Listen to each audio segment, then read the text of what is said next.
মাত্র 2 প্যাকেট ম্যাগির মধ্যে দুধ দিয়ে আজকে আমি আপনাদের সঙ্গে ম্যাগির একটি ইউনিক রেসিপি শেয়ার করব। আর বন্ধুরা, ম্যাগির এই রেসিপি আপনারা হয়তো কখনো আগে খাননি। নমস্কার বন্ধুরা, নতুন আর একটা রেসিপিতে সকল বন্ধুদের স্বাগত। তৈরি করে দেখাবো ম্যাগি আর দুধের নতুন একটি রেসিপি। তাই ভিডিওটি স্কিপ না করে আপনারা অবশ্যই পুরো ভিডিওটি দেখতে থাকুন। তাই এখন আর কথা না বাড়িয়ে মূল রেসিপিটি শুরু করছি। রেসিপির শুরুতে প্রথমে আমি কড়াইয়ের মধ্যে 2 প্যাকেট ম্যাগি দিয়েছি। তারপরে আমি দেব হাফ লিটার দুধ। আপনারা যদি ম্যাগির পরিমাণটা বেশি করে দেন তাহলে দুধের পরিমাণটাও বাড়িয়ে দিতে হবে। আজকের রেসিপি তৈরির জন্য আমি এখানে লিকুইড দুধ দিচ্ছি। আপনারা চাইলে পাউডার দুধও গরম জলে গুলে দিতে পারেন।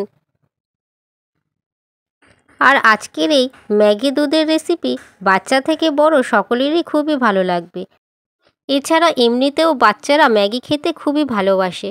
আর ম্যাগি দুধের এই রেসিপি যদি থাকে তাহলে তো তারা পুরো আঙুল চেটেই খেয়ে নেবে। এরপরে আমি ম্যাগি দুটোকে উল্টে দিচ্ছি। আর বন্ধুরা, রেসিপি তৈরি করতে করতে আরও একটি কথা শেয়ার করছি। এখনও যারা এই চ্যানেলটিকে সাবস্ক্রাইব করেননি তারা চ্যানেলটিকে সাবস্ক্রাইব করে দেবেন। আর যারা ভিডিওটি ফেসবুক পেজ থেকে দেখছেন তারা অবশ্যই তিয়াশা ফুডস হাউস পেজটিকেও ফলো করে দেবেন। এরপর ম্যাগি আর দুধ যখন কিছুটা গরম হয়ে আসবে তখন আমি ম্যাগি এরকমভাবে ভেঙে দেব। এতে ম্যাগি তাড়াতাড়ি সিদ্ধ হয়ে যাবে। ম্যাগি আমি বেশি সিদ্ধ করব না, তাহলে ম্যাগি গলে যাবে আর খেতেও ততটা ভালো লাগবে না। আর এবারে পুরো ম্যাগি খুব ভালো করে ভেঙে দিয়েছি, দুধের মধ্যে মিশিয়েও দিয়েছি। আর এখন দুধও ফুটে উঠেছে। তারপরে আমি গ্যাসের ফ্লেমটাকে মিডিয়ামে রেখে দেব।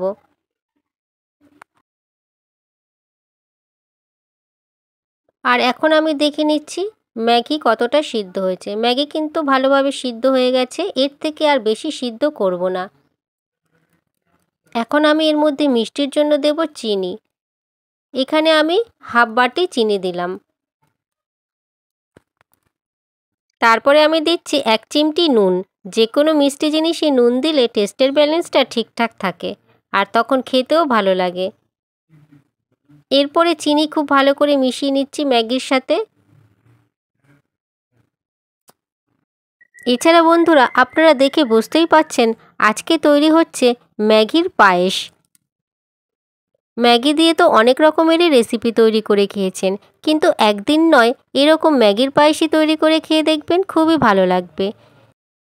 এইবারে আমি এর মধ্যে দেব কিছু ড্রাই ফ্রুটস। আর ড্রাই ফ্রুটসের মধ্যে আছে আমন্ড, কাজু বাদাম আর কিশমিশ। আপনারা চাইলে অন্য যে কোনো ড্রাই ফ্রুটসও দিতে পারেন। ড্রাই ফ্রুটস দিয়ে ভালো করে নাড়াচাড়া করে ম্যাগির এই রেসিপি রান্না করে নিচ্ছি।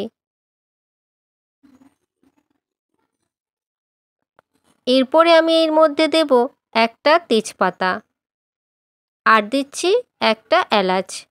তেজপাতা এলাচ দিলে এই রেসিপি থেকে খুব সুন্দর একটা গন্ধ বেরোবে। ম্যাগির এই রেসিপি এখন পুরোপুরি রান্না হয়ে গেছে। খুবই কম সময়ের মধ্যে ম্যাগির পায়েস একদম রেডি আর গরম গরম পরিবেশন করব। রেসিপি যদি ভালো লাগে ভিডিওটিকে অবশ্যই লাইক করবেন আর কেমন হয়েছে সে বিষয়ে কমেন্ট করে জানিয়ে দেবেন। আর বন্ধুরা, আপনারা অবশ্যই ভালো থাকবেন, সুস্থ থাকবেন। এছাড়া ভিডিওটিকে প্রথম থেকে শেষ পর্যন্ত দেখার জন্য আপনাদেরকে অসংখ্য ধন্যবাদ।